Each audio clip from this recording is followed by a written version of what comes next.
If men say they want to talk about men's rights, how many women are willing to hear that? About 2%. So then can we conclude that women don't really care about men's feelings?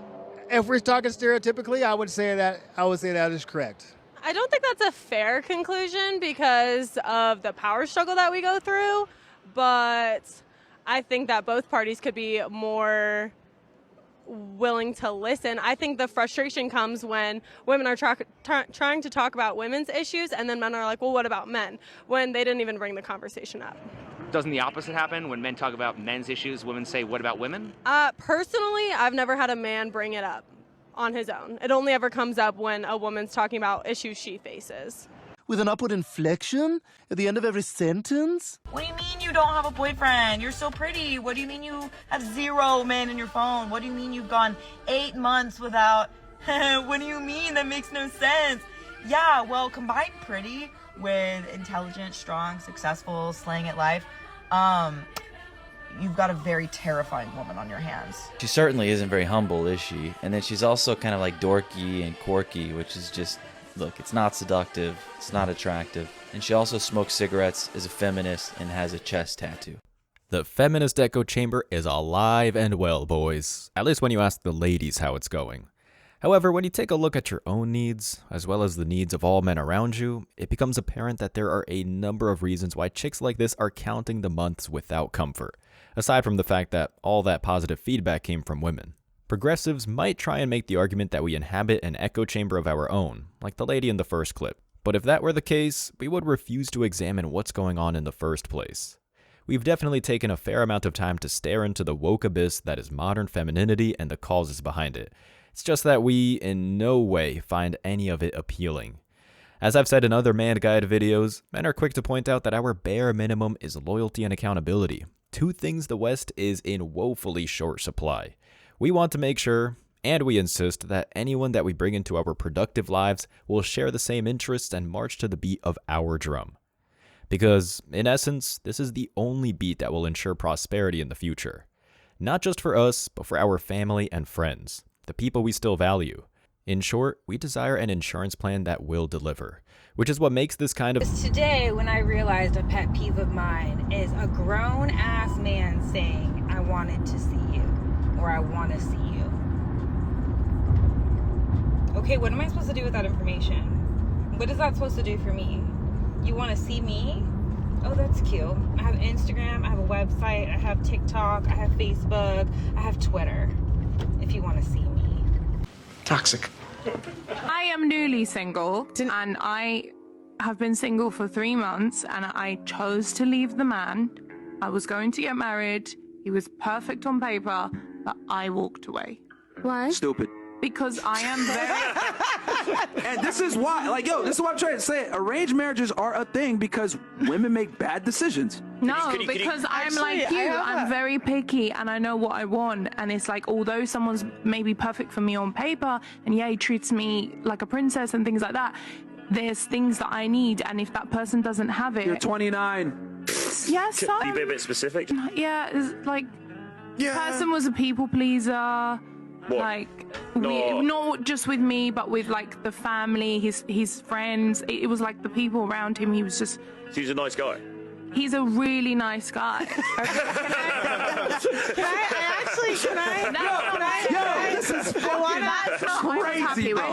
Born for the wall, guys. That part we can see from a mile away.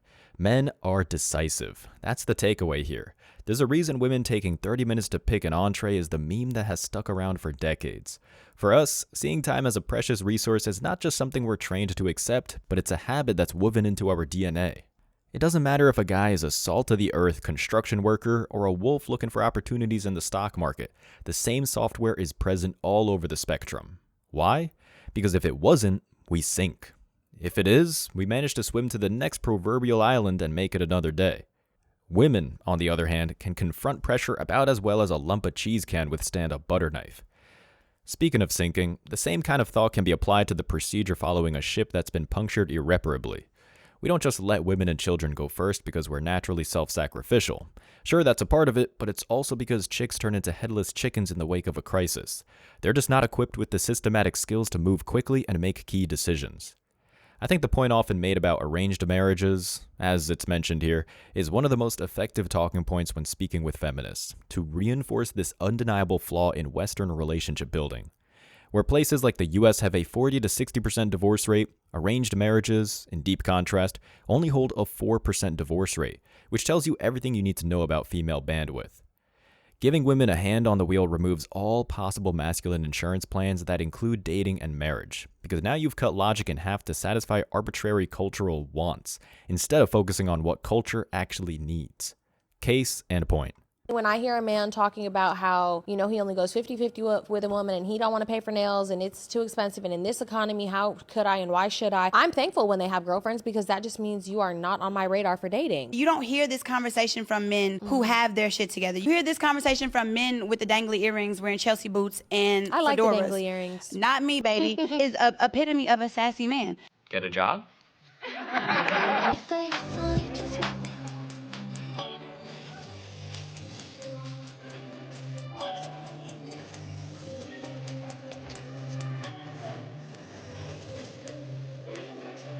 I don't know where you're getting your stats, lady, but nobody you're looking for is looking for a thirst trap with a camera at the bar. While the needs Western women have are completely lost on everyone, including their own peers, the masculine requirements for what I've been referring to as insurance are more aligned than ever before. Over the last decade, opinions have been globalized and syndicated. Men have used this to find international jobs, share immutable truths and values, and have a few laughs along the way. Then, when you look at how modern women interact with the internet, the reason for this growing chasm becomes obvious. Lonely fans, lifestyle, and keeping up with the Joneses vlogs, divorce plays, and feminist rallying cries are just a few of the myriad of nonsensical crap chicks have done with the most effective tool humanity.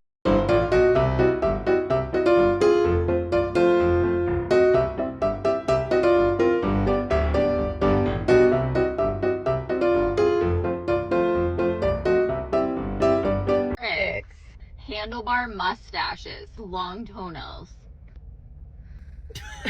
I just thought of one. Driving out of a parking ramp and can't figure out how to pay. When his card gets declined. So you're single? Single. Well, here's something interesting. When they do surveys among divorced couples and the woman initiates the divorce, one of the top reasons she always gives is she feels like, right? They never say I think, they say I feel like he didn't do enough for me, right? It's like the number one thing. And I think that we give women like a totally overblown expectation that men are supposed to like serve us or be doing. He wasn't emotionally taking care of me usually means like I wanted him to anticipate that I want him to do a bunch of shit that he would never think about that I would want him to do and stuff like that. So feelings. It always comes down to feelings. If you look at society and how men deal with their emotions, there's almost always a catalyst to handle them. Monks have meditation. Angsty high school dudes have a sport. The list goes on and on. Otherwise, many of us would have punched out more people than we could count. Long ago, we understood that there was a time and place for such things. And if there wasn't, we did everything in our power to allow them to pass us by. Feminism and the modern women who promote it always try and identify many of these outlets as examples of toxic masculinity.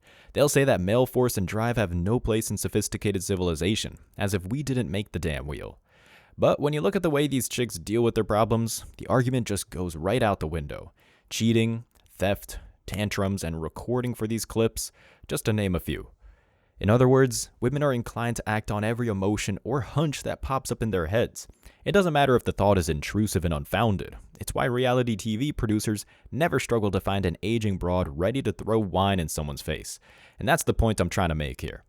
With no cultural barriers to prevent this, in a Western environment full of unhinged women with no consequences, fidelity isn't ever on the menu for men when they're looking for a future wife. Instead, we see this. Men don't like loud women. Women don't even like men! And guess what? Bubblegum in a dish. Half these men have shrimp dicks. I'm not worried about it, bitch. What? I suppose the asylum will take the child back. I had an ex, yeah, and he was very toxic, so. Can you please tell us how he was toxic? He brought his religion too much to our relationship. I feel like I'm a person that it's very ongoing, and he just to be very shy. So he just to like tell me, don't wear this, don't try to go out, don't do this, and that's toxic. Yeah, for me, it's toxic. Honestly, that doesn't sound toxic to me. That sounds like having boundaries and not wanting his girl to be a slut. He was a man of God. Like, ladies, why is it like I find it amazing how girls get in a relationship with a guy. The guy puts in boundaries. I don't want you to dress a certain way. I don't want you to go to the club. I don't want you to do certain behaviors. Go to therapy. That might hurt our relationship because I'm the one that's providing for you, loving for you, willing to die for you, right? Yet you want to go out and advertise yourself to other men, but that's considered toxic. Yes, toxic is another overused and misused term in the endless and faulty female lexicon. Again, there's been a revolution among men in the modern world for the better. You go to the gym and see Gen Z guys working hard to strengthen faith and discipline. Even today, I walked over and saw a young lad doing dips with a rosary hanging out of his pocket. Sometimes I see a mishaba, but the concept remains the same. And yet, so many progressives will take one look at that and proceed to mock these men for seeking internal and physical balance, all while they sit there 50 pounds overweight with a Chinese character tattoo on their neck. That means something like pizza pocket in Mandarin. Western women are starved of spiritual strength, but they'll never admit to it. They'll go the other way and try to stomp on the only tried and true institutions that portrays morality as best they can, running to structures as infantile and unstable as the government to help them in their quest to purge the world of masculine traditions. Honestly, I'm surprised I haven't found a clip of feminists acting like Butters in South Park preaching in a US DMV. With such moral disparity, is it any wonder that more and more men stay single or travel overseas? Of course not. In most cities, the pickings for the ideal women are slim to non-existent.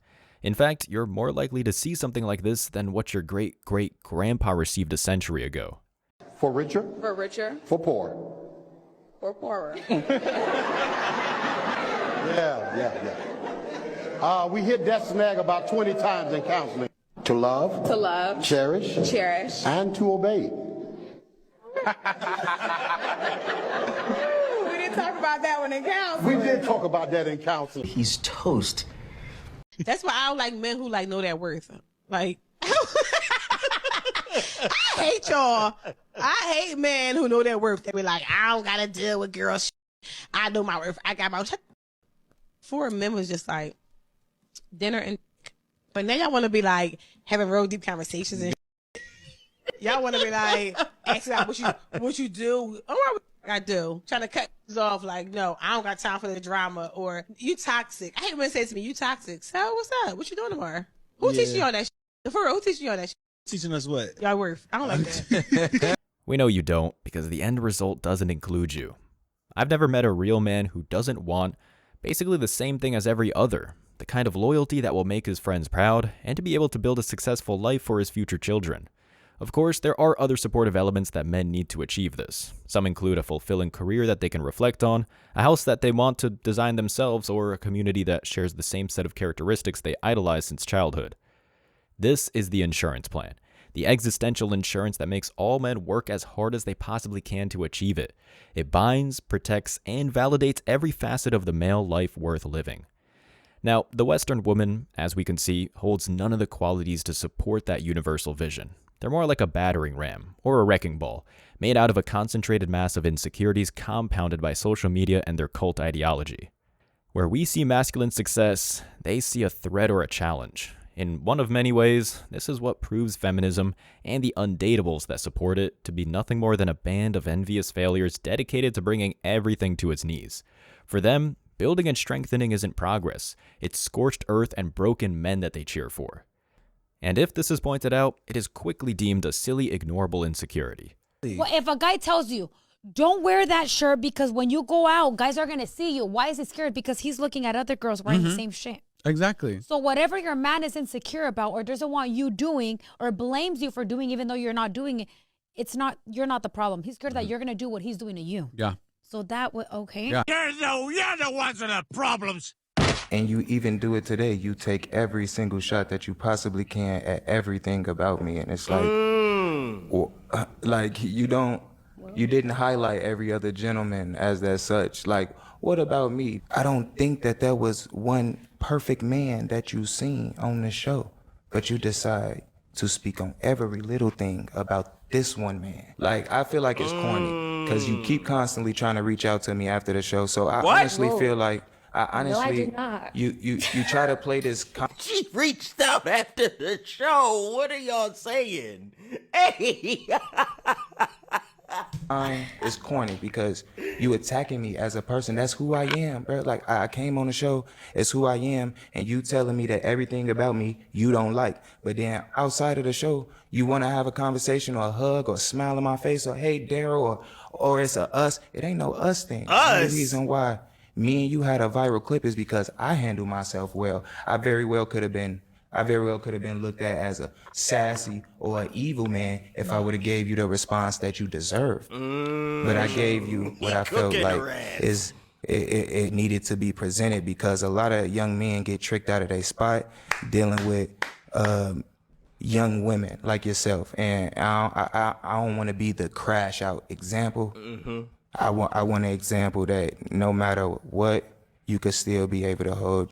Perhaps the craziest part of all of this, the lack of insurance or assurance, the lack of modesty, and the lack of respect for themselves and others, is that this is often an act, in a role women constantly and consciously choose to play, even though they often know it's not in their best interest.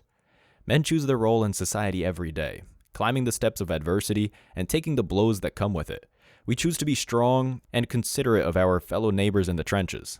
Then, when it comes to women, they, when left to their own devices, choose to live a life steeped in misery, finding it easier to blame those who made something of themselves for their perpetual state of suffering. Ignorance is a damning drug. Make no mistake about it. One can make the choice to accept reality, but it's a hard pill to swallow. It takes serious self-awareness to get to the bottom of why you suffer, which is why most men do it as quickly as possible to progress. For decades, we basically gave Western women homework. The old systems in place made for an abundantly clear behavioral blueprint, an outline that would make everyone happier and content. But as is the case here, they didn't want it. They crumpled it up and threw it back at us, claiming that they needed a reset. So, now, here we are. Someone asks, what do you bring to the table? I am the table! Shut up, bitch. Your soul is in your keeping alone. Even though those who presume to play you be kings or men of power, when you stand before God, you cannot say, "But I was told by others to do thus," or that virtue was not convenient at the time. This will not suffice. Remember that. Baldwin IV, the Lepor King. What a movie. One of those cases where the actual history is even more incredible than what's portrayed on screen. Anyway, let's get to the core of this one here. Men, modern women are not an asset, they're a liability. They may scream about being the table or claim that their very existence deserves allegiance and respect, but I'm glad to say to all of you that got to the end of this video successfully dodged the ballistic ruse. You understand your worth, and every day is a victory when you refuse to let anyone take that away. As always, I wish you tremendous success. Now it's your turn. What do you think? Let me know your thoughts in the comment section below. Remember that if you leave the best comment, you'll get $5. Thank you so much for watching. If you found value in this video, hit the like and subscribe buttons, ring the notification bell so you don't miss out on future uploads, drop a comment, and share it. See you in the next video. Till next time.